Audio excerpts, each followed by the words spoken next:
হ্যাঁ, অবশ্যই করব। তবে তুমি এত সহজে তোমার বাবাকে উদ্ধার করতে পারবে না। সরে যাও মা।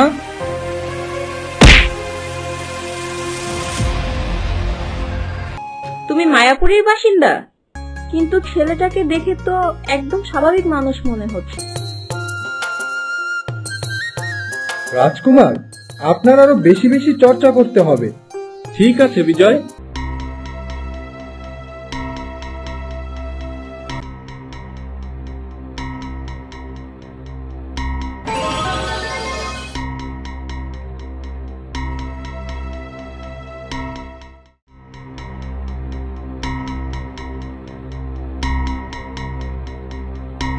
বাবা, এ কি হাল হয়েছে আপনার?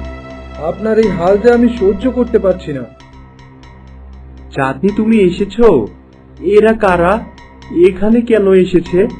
আমায় তুমি মুক্তি দাও চাঁদনি, আমায় পৃথিবীতে যেতে দাও। কি বলছো তুমি বিক্রম? এত বছর বন্দি করে রেখেছি তোমায়, এখন কিভাবে যেতে দেই বলো? আমার ভালোবাসার ভাগ যে আমি কখনোই অন্য কাউকে পেতে দিব না বিক্রম।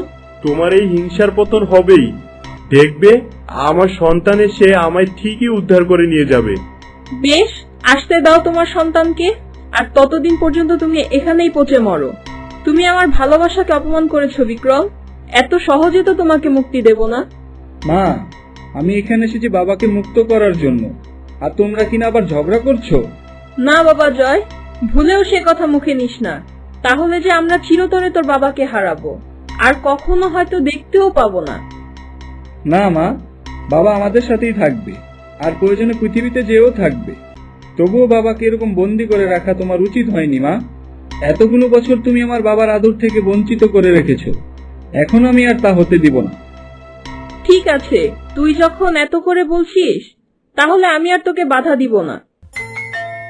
সত্যি মা, আমি জানতাম তুমি আমার কথা রাখবে। দেখলে বিজয়, আমি তোমায় বলেছিলাম না যে আমার কথা মা কখনোই ফেলবে না? হ্যাঁ রাজপুত্র, তুমি ঠিকই বলেছ। রাজমাতা তোমাকে অনেক ভালোবাসে, তাই তোমার কোনো কথাই ফেলতে পারে না। হ্যাঁ, এখন আমাকে সাহায্য করো, চলো আমরা বাবাকে ধরে তার কক্ষে নিয়ে যাই। বেশ।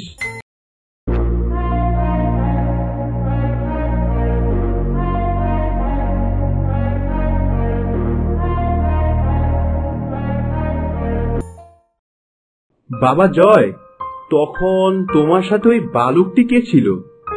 বাবা, সে আমাদের রাজ্যের নতুন সেনাপতি।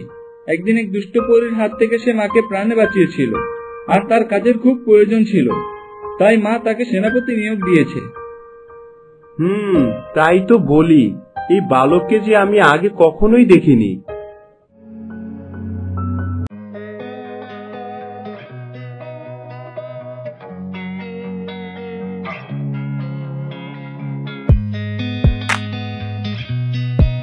বিজয়, বিজয়, উঠে পড়ো বিজয়, এখনই যে তোমার কাজ করার উত্তম সময়। পাখি, এত রাতে আপনি এখানে কি করছেন? কেউ দেখে ফেললে তো সর্বনাশ হয়ে যাবে, আমাদের সব পরিকল্পনা যে নষ্ট হয়ে যাবে। এই রাতে কেউ তোমার কক্ষে প্রবেশ করবে না। আর তুমি এখন ঘুমাচ্ছ কেন? এখনই তো সঠিক সময় চাঁদনির ওই জাদুর কাঠি হাত করে নেয়া। এই গভীর রাতে আমি কিভাবে জাদুর কাঠি হাত করব? তুমি চাঁদনির কক্ষে গেলেই দেখতে পাবে তার বিছানার পাশে রাখা আছে ওই জাদুর কাঠি। যাও, এক্ষুনি যেয়ে নিয়ে আসো। জি, আমি এক্ষুনি যাচ্ছি।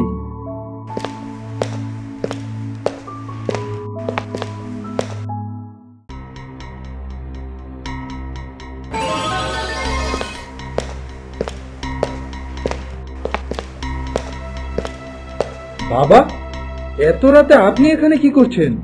বাবা? কে তোমার বাবা? আর তুমি চাঁদনির ঘর থেকে তার ওই জাদুর কাঠি নিয়ে কোথায় যাচ্ছ? বাবা, আমি পৃথিবী থেকে আপনাকে উদ্ধার করার জন্য এসেছি, আর আপনাকে নিয়ে এখান থেকে পালাতে হলে আগে ওই পরীর চাচাকে মানুষ রূপে ফিরিয়ে আনতে হবে। সত্যি? সত্যি তুমি আমার ছেলে? আমার ছেলে তো বড় হয়ে গেছে। রাজকুমারী কেমন আছে? আমার বাবা মা কেমন আছে? জি, সবাই খুব ভালো আছে, আপনি চিন্তা করবেন না, শীঘ্রই আমি আপনাকে পৃথিবীতে নিয়ে যাব। কিন্তু বাবা বিজয়, পরীর চাচাকে মানুষ রূপ ফিরে দিলে সে তো এই রাজ্য দখল করে ফেলবে। তাতে কি, আমাদের শুধু পৃথিবীতে ফিরে যাওয়া দিয়ে কথা। মা আপনার জন্য অপেক্ষার প্রহর গুনছে বাবা। আমি তাকে কথা দিয়ে এসেছি, আমি আপনাকে নিয়ে তবেই ফিরব। আপনি আমাকে আর বাধা দিবেন না বাবা। বেশ, তোমার যা ভালো মনে হয় তাই করো, আর দেখো তাদের যেন বড় কোনো ক্ষতি না হয়। ঠিক আছে বাবা, এখন আপনি আমার সাথে চলুন।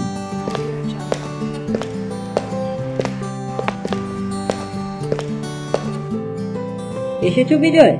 তুমি চাঁদনির ওই জাদুর কাঠি নিয়ে এসেছো? আমায় এই অভিশাপ থেকে মুক্ত করো। দিচ্ছি, এই এক্ষুনি আমি আপনাকে অভিশাপ থেকে মুক্ত করে দিচ্ছি। তবে তার আগে আমাকে কথা দিতে হবে, আপনি জয় আর তার মায়ের বড় কোনো ক্ষতি করবেন না, আর আমাদের যাওয়ার পথে কোনো বাধা প্রদান করবেন না। না না, আমি কিছু করব না, তোমার কথা মতোই সব কাজ করব। তুমি শুধু আমায় আগের রূপ ফিরিয়ে দাও।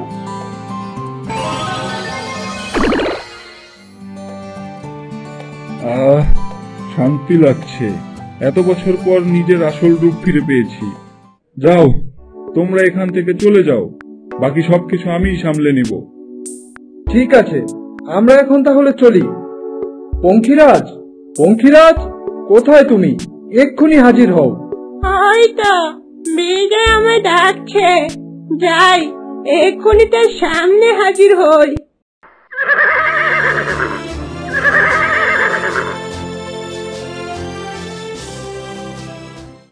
বিজয়, আমায় ডেকেছো তুমি? হ্যাঁ পঙ্খিরাজ, নিচে অপেক্ষা করো, আমি বাবাকে নিয়ে হাজির হচ্ছি। আজই আমরা পৃথিবীতে ফিরে যাব। ঠিক আছে বিজয়, আমি তোমাদের জন্য নিচে অপেক্ষা করছি।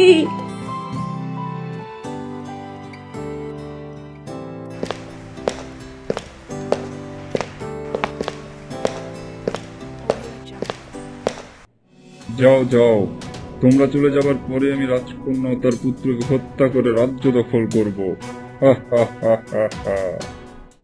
চলো পঙ্খিরাজ, জলদি করে আমাদের এই মায়াপুরী থেকে বাহিরে নিয়ে চলো। হ্যাঁ বিজয়, এই এক্ষুনি যাচ্ছি।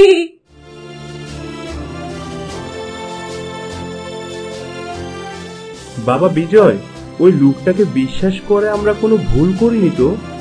তাতে কি বাবা, রাজকন্যাও যে আপনার সাথে বিশ্বাসঘাতকতা করেছিল, সে খারাপ কিছু পাওয়ারই যোগ্য। না বাবা, কারোর সাথে খারাপ করলে যে কখনো শান্তি পাওয়া যায় না। চাঁদনি ভুল করেছিল, তাই বলে তুমিও? আপনি এত চিন্তা করবেন না বাবা, তাদের কোনো ক্ষতি হবে না, কারণ জয়কে যে আমি সব রণকৌশল শিখিয়ে দিয়েছি, তাকে কেউ পরাজিত করতে পারবে না। বেশ, তাহলে ঠিক আছে।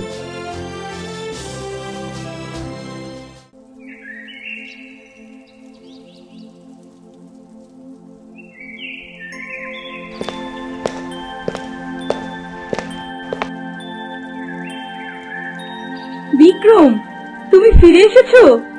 আজ কতগুলো বছর হলো তোমার অপেক্ষার প্রহর গুনে গুনে সময় কাটছে আমার কথা কি তোমার একবারও মনে পড়েনি? আমি আর তোমায় ছেড়ে কখনো যাব না রাজকুমারী। পঙ্খিরাজ, দেখলে আমার মা কত খুশি হয়েছে।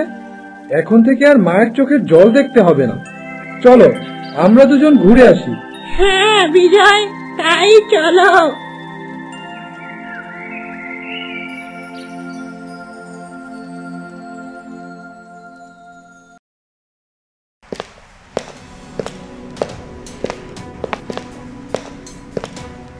মা, বাবাকে যে কোথাও খুঁজে পাচ্ছি না, তুমি বাবাকে দেখেছো? আমিও যে সকাল থেকে আমার জাদুর কাঠি খুঁজে পাচ্ছি না। কি হচ্ছে আমাদের সাথে? বিজয় কোথায়? তাকে ডাকো।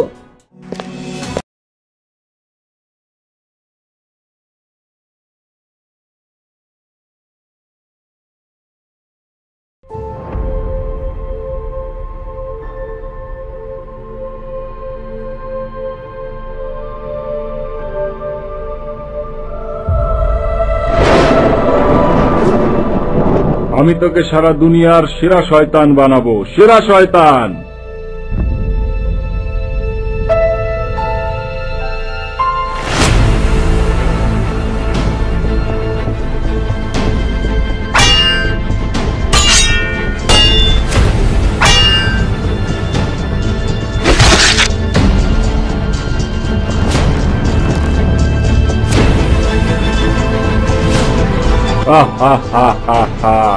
গুরু বিদায়, তাহলে আপনার রক্তই মহারাজকে দেখানো যাক।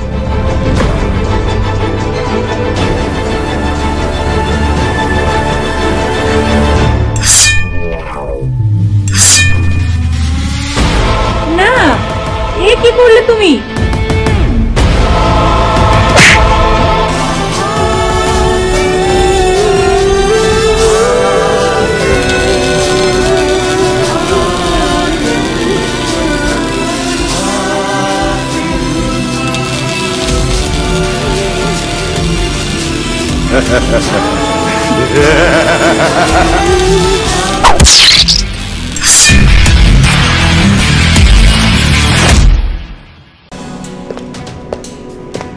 তার আর কোনো প্রয়োজন নেই মা চাঁদনি।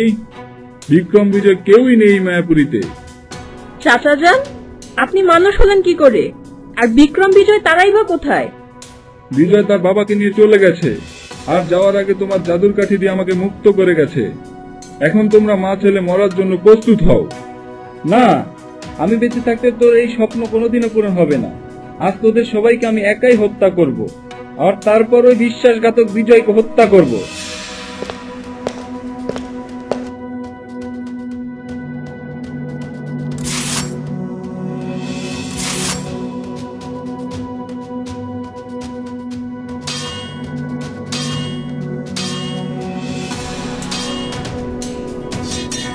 তোর এত বড় সাহস, তুই আমার মাকে হত্যা করতে চেয়েছিস? তবে এই নে, এখন নিজেই মর।